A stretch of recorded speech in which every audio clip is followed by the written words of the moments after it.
as I progressed on in my career path, I actually started working for companies that were more wide scale.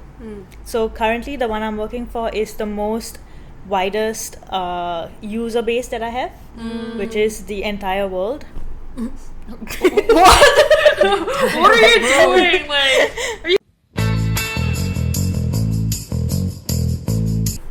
Hi, we're RagTech, the podcast for bites and banter. So, in this episode, we are going to talk about Saloni. Before that, we wanted to introduce ourselves first because we always somehow forget that. I'm Natasha, software engineer. I'm Saloni, software engineer. And I'm Victoria, a solutions engineer. So, today we're gonna talk about Saloni. Yay! And so, I think the first question we just want to segue into is that something that me and Natasha always notice about you, and we just want to ask is, why do you always wear a black shirt? Oh, a black shirt. Okay. Many reasons. One of it is I think black makes me kind of invisible. So I like that. Like you should see me for me, my face, and everything else is invisible. And also like I think in like the tech office, it's easier to blend in if I'm not so colorful. I don't know. That's just my opinion. Also, every morning when I do wake up, I don't have to think about what I'm gonna wear. I know it's a black shirt with a black pants or with a black skirt. So yeah, it's just ease of choosing clothes. So basically a uniform. Yeah, it is my uniform. It's like it's my tech uniform. I do wear other colors at other places. I've seen that. Yeah. So, basically, it sounds like you just don't want to think about, what to wear and all that. It's just easy, black shirt. So you're like a female Steve Jobs. You can say that, I guess. Okay. It's not everywhere that I'll wear my black shirt though. Yeah, I do have colors. Okay. Is Steve Jobs a software engineer? No, but he's like It's like a founder type. You need to have the turtleneck if you want like be him. But I guess No. So not how many totally. black shirts do you own? Not that many actually. I have about 7 You just black rewear the shirts. same one every single day, right? They are actually the exact same one, but I have 7 of the same ones. Wow. Because I wear one new one every day, and also they're all from Uniqlo. So at Uniqlo everywhere. Sponsor us if you want. No, I'm just Yes, kidding. Uniqlo has like the most comfortable shirts. I guess. agree with that. Yeah, It's sure. very Like super good soft quality. and nice. Yeah. So how does the black shirt help you in your day-to-day job as a software engineer? I don't know. I just feel comfortable in it. Like, yeah, comfortable and confident.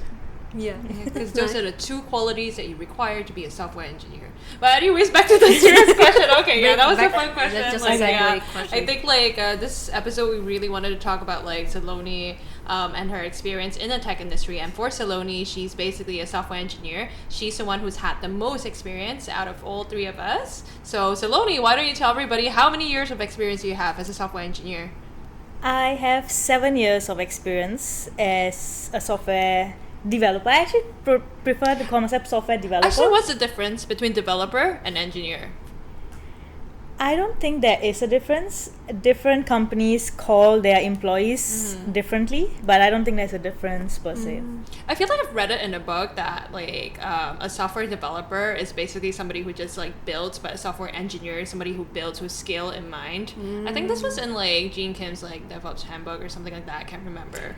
But do you think I've read something like this as well, but I mean nowadays I don't know who's not building for skill anymore. That's true. At least I have skill in mind all the time, whatever I'm building.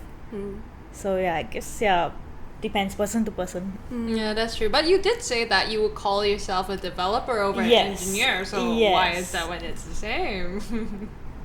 I just prefer the developer and not an engineer. Engineer is like very, I don't know, like mechanical engineer, hardware involvement.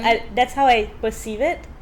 You don't want to like freaking like screw on electrical light bulbs, like be an electrical engineer in the first episode when you talked about. As the years pass, I have changed a lot, and this is what I think You have now. become more wise. I would like to think so. I see. Yeah. Yeah, so as someone who's been in the industry for a really long time, What has your journey been like so far? I would say I have a very traditional career journey as a software developer. So I graduated with computer science, and I got my first job right after as a software developer, and then I switched companies every 2 years, but always in the core software development role. And yeah, it's just always building systems for the company, and it has been very back-end oriented, but in some of the companies that I did work for, there was some front-end involved. So I do call myself a full-stack developer, where full stack is, for those who don't know, full-stack developers would be someone who can do both front-end design, so the website's client-facing end, as well as the back-end databases, servers involved as well. So yeah, I'm a full stack developer, and yeah, so mostly doing back-end heavy jobs, and I think every full stack developer does lean to one of it. Yeah. So for it's me, based it on would the be demands of the job and the company that you're at. correct, and also your interest. You would naturally lean towards one. You can't be the best of both worlds. That's true. Yeah. You would be better at one, and you will lean towards one as well. So for me, that would be back-end development, and I mean, yeah, so mostly dealing with a lot of exposing APIs and ensuring scalability as well. So as I progressed on in my career path, I actually started working for companies that were more wide scale. So currently the one I'm working for is the most widest user base that I have, which is the entire world. What are you doing? Like, are you building the internet? You're conquering the world. Building the internet. That's a big ask. Yeah. No, I mean not the entire world. Really I would say a couple million users. Right. So yeah, I mean in my world that's the entire world. Is there like a particular industry you're targeting for like your next company? Because you mentioned how you change companies every 2 years. Is it like always like a company that's within the tech space, like heavily? So this 2 years company change wasn't an intentional thing. It just so happened that I found that I've reaped everything. I don't know that's the word. If I've received everything that I could from that job, and I have given my all as well. And then that's when I was just nice. It was 2 years. I'm currently in a good space. I would say that there are still things that I will learn and I want to learn, and where I can even show my skills. So, and currently I'm in a fintech, and I am loving it because I love finance. As I have mentioned many times. Money. I love money, and I love tech. So I'm in a fintech company. So I do get the best of both worlds. I do get to see money moving around and use my tech skills on this. So if I do switch to another company, it would still be a fintech, I would say. Right. So you finally found that sweet spot that you really enjoy. I haven't seen all the industries yet. I've worked for the government. I've worked for mainly government, yes, and I didn't know that. education, edutech, Sort of edutech. Yeah. and IoT. And then the last couple of years has been fintech. Right. And yeah, I like the fintech space.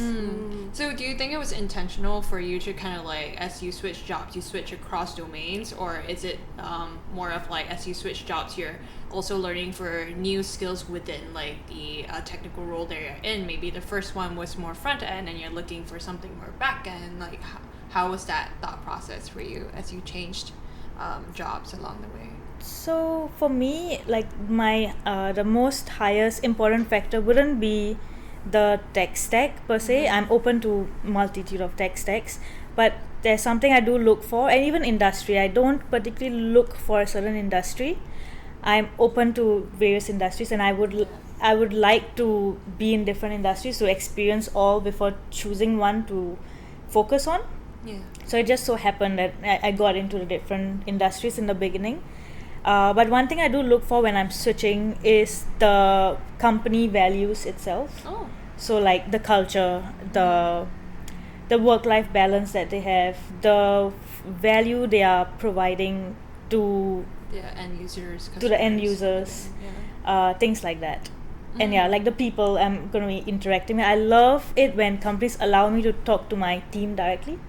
So certain companies allow that. They actually. What do you mean allow? Like just like there are companies that ban you. Like no, don't talk to your team. Like, No, before the sit in a cubicle, interview ends, like I'm still in the interview like process. you're in an interview phase. Yeah, I was just gonna ask you, like, how do you kind of like understand the culture and the values that a company espouses, like before you even get to the job, like.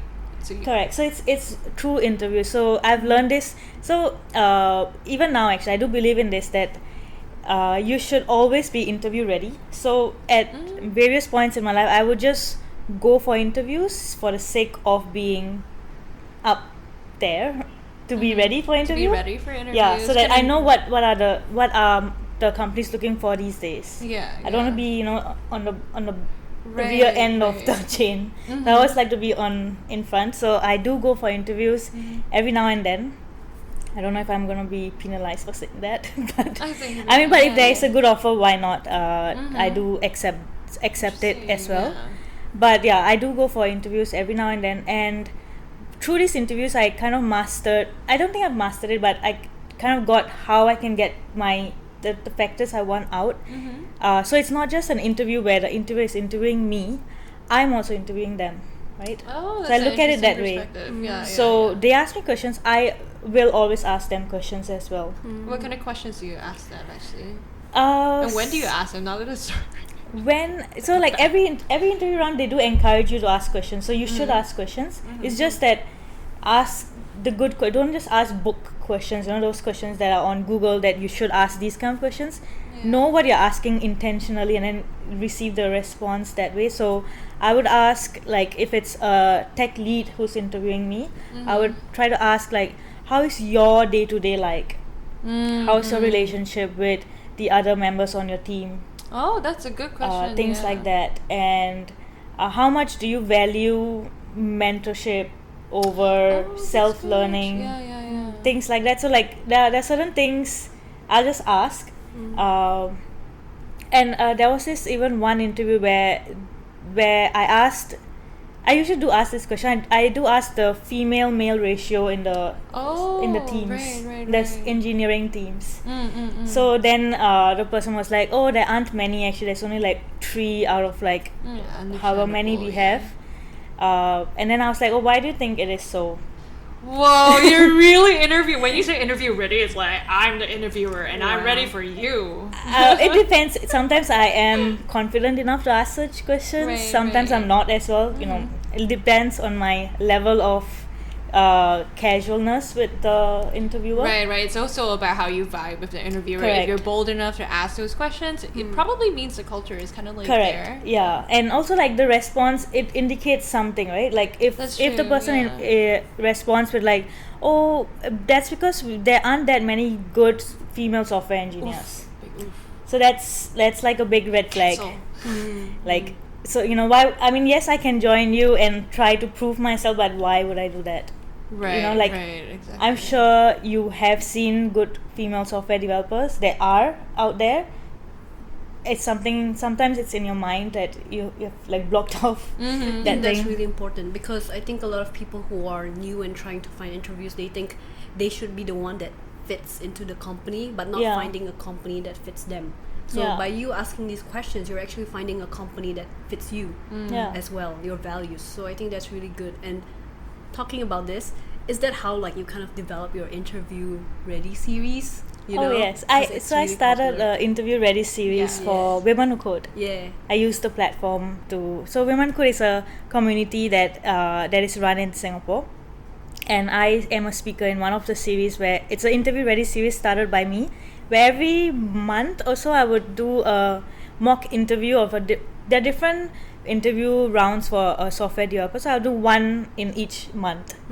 That is also one of the ways I make myself interview ready and not attend an actual interview at a company, because it is draining sometimes to be talking to a stranger. But doing mock interviews, I would do it like with a friend of mine, like yourself, or right. so that's much easier, and it still lets me be on top of my knowledge and concepts. And also as I always say, teaching is the best way to learn. It actually forces me to question a lot of things, like why do I do certain things a certain way.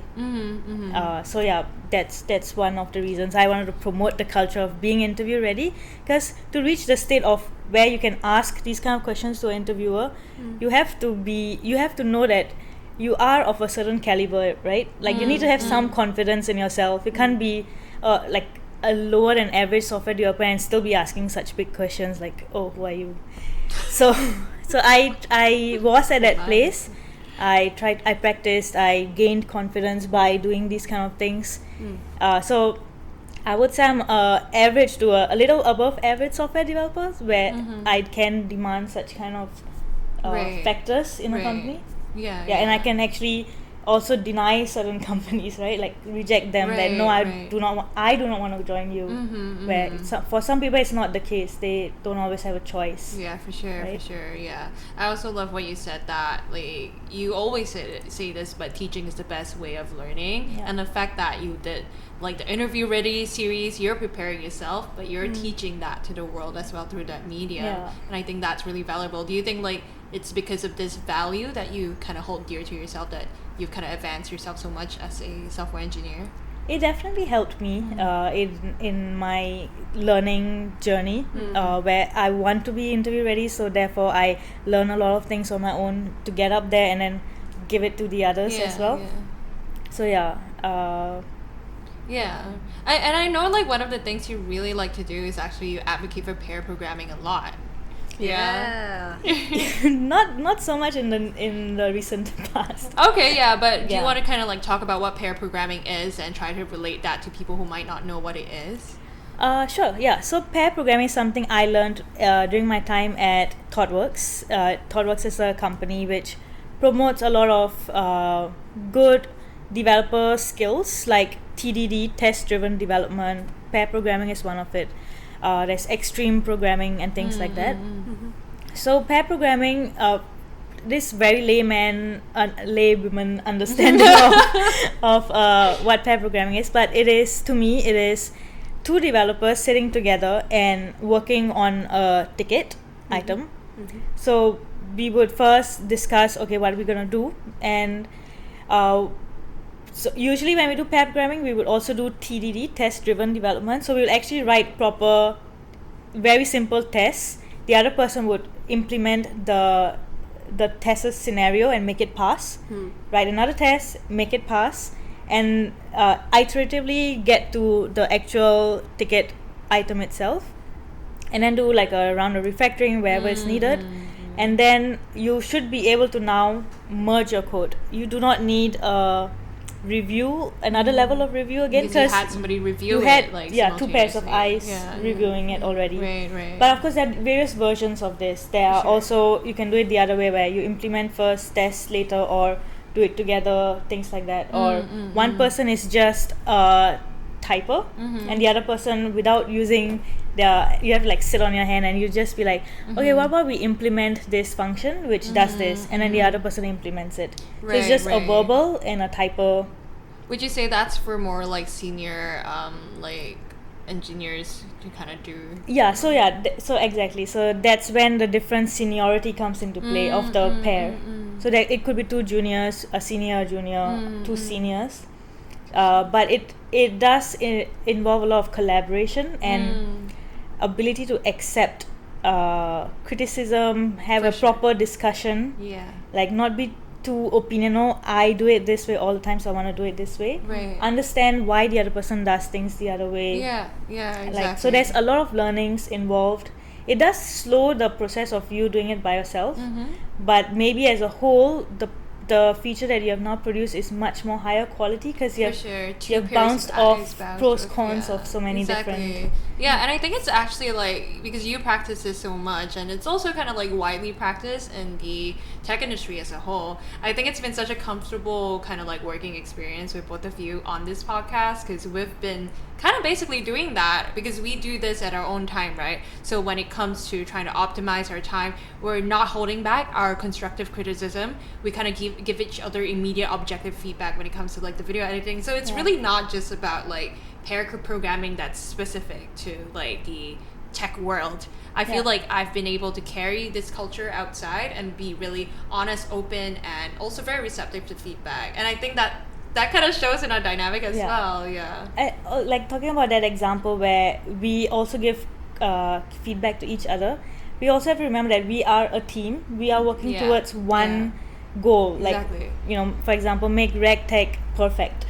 So whatever your feedback is, I have to take it with the perception that you are coming from an angle of making it perfect, and it's something I want to do too. So I would then act on it because that makes sense. It is leading to that end goal.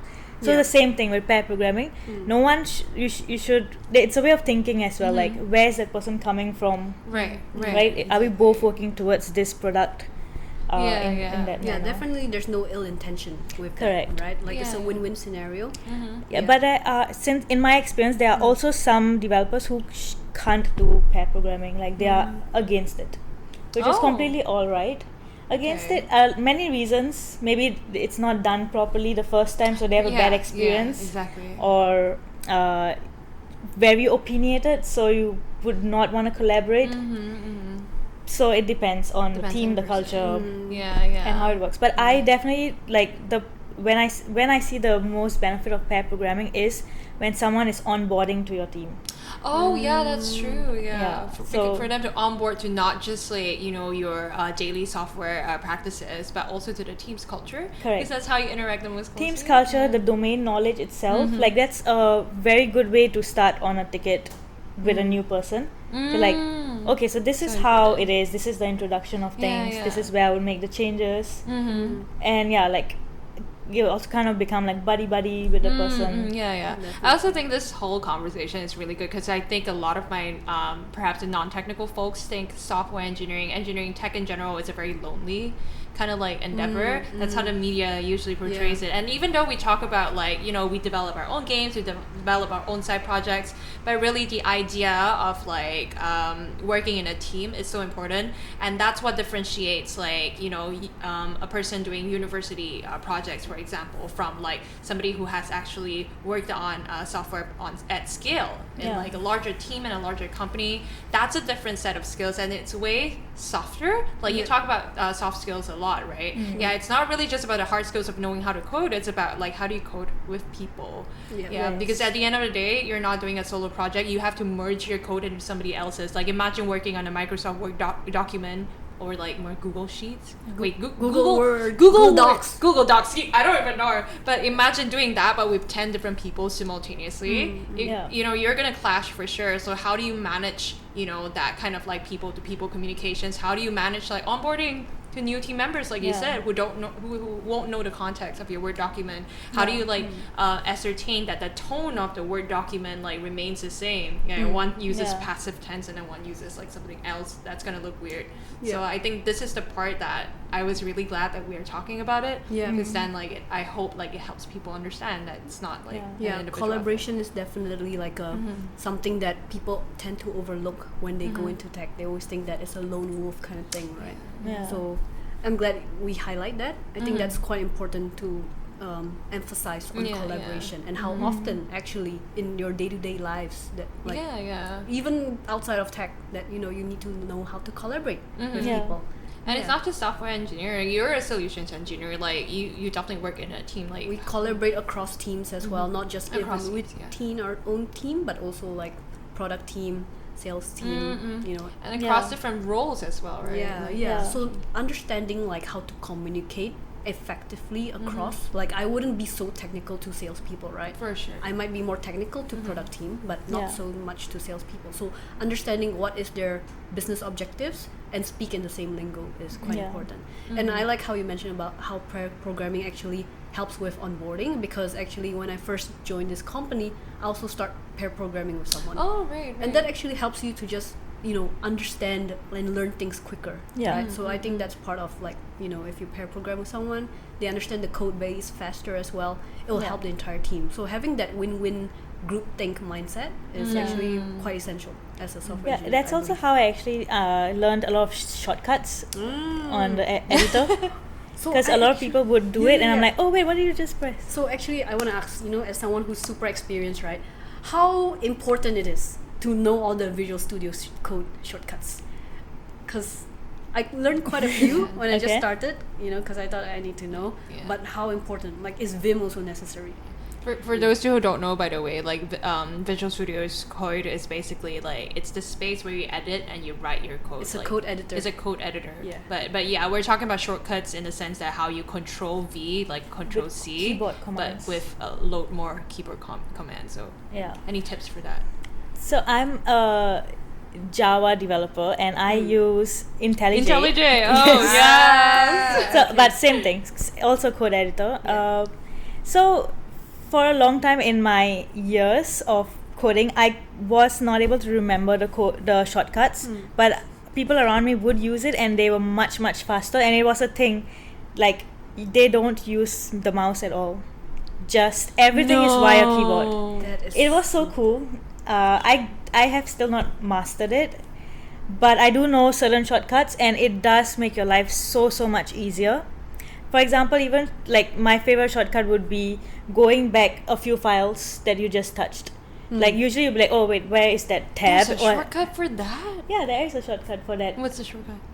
I mean, no, on called IntelliJ it would be like Command Shift E or something. Okay. But I'm sure there's an equivalent one for VS Code, and like there's Wow. one for like finding any file. You can just open any file. So like Command Shift O would be, and then type the file name.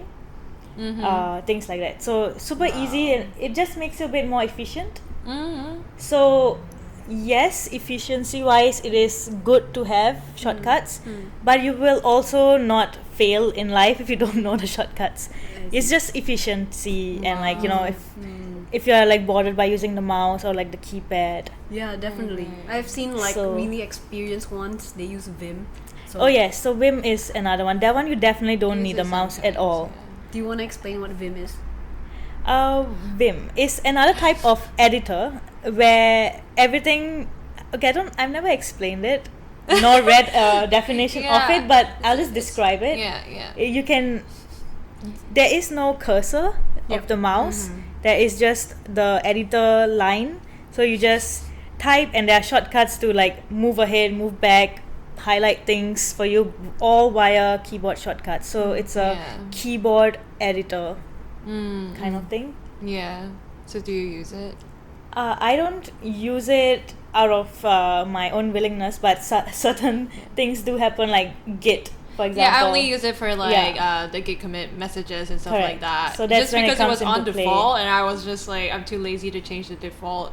Yeah, so I think Vim, people should know like the most basic ones, like yeah, just I, kinda know. whatever. Yeah, for sure. It's Yeah. basically what you see in movies, right? Like the coder comes up and all he does is like have that black command. Yeah, line and then terminal start typing start a command, enter, and then it starts running all these. Yeah. No, like you're scared at the hacker like doing that on the movies. Like we're scared when we see developers do that. We're like, oh, no, that's not us.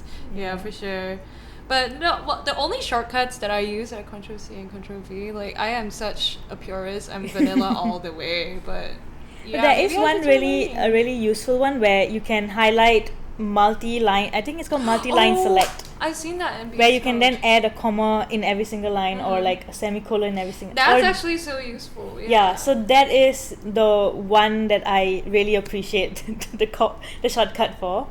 But yeah, otherwise everything else is just a click away. Yeah. But for sure, the shortcuts don't define your experience Yes. as a software Yeah. engineer, right? Yep. Yeah, being like an experienced and more senior software Mm. engineer, like you definitely don't define your experiences in shortcuts. But Yeah, at the same many software developers I know do not know a lot of the shortcuts. Yeah. I mean, it's just something like you said to make things more efficient. Yeah. But in your years as a software engineer, like those are not the things that define you. It's about the way you kind of learn from others, the way you kind of work in a team. I would say one thing that defines a senior software engineer would be the code structure, code design.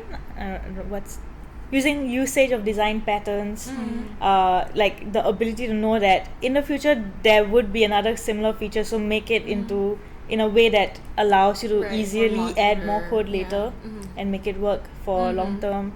things like that. Yeah. So basically that would designing be- things at scale. So Mm, code yeah. design Be itself. forward-looking, basically. Yeah. Yeah. You're thinking on behalf of the team rather than for yourself. So when you Yeah. actually like code, you're not just like solely thinking, I just want to complete this ticket. Yeah. You know, you're thinking of like, when I complete this ticket, I want to make sure that other like team Other members will be able to developers. easily come in. So even Correct. simple things like comments, even simple things like documentation that Yeah. comes into your field. And Yeah. also like, I saw on your LinkedIn bio you said I like to clean code or something. Oh yes, like I like. refactoring. Oh yes, I like cleaning code. It gives me some certain satisfaction. Do you want to Before talk you- about what cleaning code means? Because Sure. people are like, what do you mean? Like, clean your screen? Yeah, so cleaning code means code can you can write code in many different ways, and certain ways of writing code makes it a bit easier for you to like read through and understand what's happening, and sometimes it could be a bit convoluted, like this links to that file links to here, and then Yeah. so we call that spaghetti code. Mm. So cleaning code would be to untangle the spaghetti and making it very easy to read, easy to understand, easy to extend the code as well. Yeah. Yeah. So that's what I meant by I like cleaning code. yeah. Basically, the- minimizing like not necessarily minimizing. Yeah. Sometimes you're actually writing more More code, code, yeah. but you're actually trying to make it more modular, or you're Yeah. trying to make it like, you know, instead of having one super long line of code, you're trying to break it down. Yeah, I think people also call this, other than spaghetti code, like smelly code. I think that's where the term Smelly code, cleaning yes. comes from. Yeah, I Yeah. don't know why we have that term, but code smell is Code a term. smell, Right. yes, There code is- smell. Yeah. Yeah. I think when I first heard it, I was like, what? And then I was just like, okay, I get it now. Yeah, 'cause Yeah. this This is code like smells. yeah, and this is like an interesting insight that I got from my non-technical friend, is that he thinks that the longer the lines of code is, the better. No. Yeah. So like before, when I was writing an app for him, and then he was like saying, how many lines of code? Like he judged the code quality based on the number of No. lines. So he thinks of it like an essay, right? So the more lines you write, the more complicated or the more complete the code is. So when he asked me at first, like, this is my use case, can you help me build a website with all these Yeah. user stories? And I say, okay, sure, I can do that. And then he's like, how many lines of code do you think that'll be? That's how he judged. Yeah, so it's really so good that you weird. mentioned this, because when I was trying to explain clean code for him, I couldn't articulate it as well as you. I just kind of saying it's not about the length, right? Like I Yeah. say, it could be less or more, like I don't Yeah. know. But yeah, the fact that you articulate it so well, I think that really Yeah, helps. Like I can definitely show him this video and Yeah, exactly. It's really He'll about finally making understand. it understandable to other members of your team, other members who haven't even onboarded to your team, Yeah. as Yeah. well as making it editable by Yeah. other Correct. people. You're basically trying to make yourself like dispensable. Like if I leave Correct, the team, yes. like other people Yeah. can still like. Yeah. I also want to tell him about like robust code, what it means. But like that is also hard to define, like to non-techies, right? Yeah. Like, is there There's, like, a way, since you defined clean code so well? Is there a Robust way? code. Yeah. What? So 'cause he I guess a very well tested code would be a robust code. Yeah, Okay. yeah. It holds like- the strength of like Yeah, time like and use any cases. edge cases comes in, it is able to gracefully handle it. Okay, Yeah, okay, yeah. that's a good one. Yeah. I hope I did Maybe justice to maybe it. in a new episode we could like really delve into these like random technical words. Like I just realized how many strange words appear in our field. The other people will be Robust. like, "What does code smell? Like, Yeah. what does robust mean? Like, Yeah. what is code cleaning?" So Yeah. yeah, I think that might Hopefully be we interesting. demystify a few of those terms in this podcast. Exactly. But yeah. So I think this has been like a really good. It was supposed to be about you and your journey, but I realized like because you have such a wealth of experience, we ended up like delving into like A bit technical. Yeah, but at the same time, it's really interesting. Yeah, because at the end of the day, it also exemplifies you as a person. You love teaching. Like that is Yeah. the core of it. In fact, you considered teaching before you went into like engineering, sort of ish.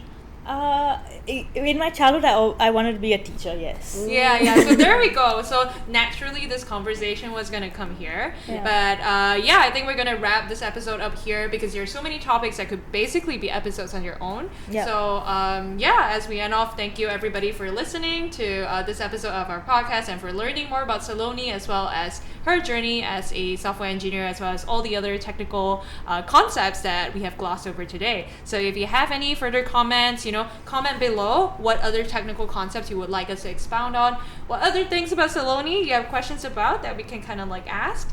And as always, thank you for tuning in. This is. Please subscribe. Oh yes, I keep forgetting. Maybe Victoria can try. Oh yeah, so please subscribe, comment in our And different follow platforms, us. and follow us on I don't think we'll ever Spotify get this right. stuff. Yeah, basically all All those the good socials. stuff. Yeah, all the socials. Just So, do everything you can to support us. yes, Yes. please. Yeah.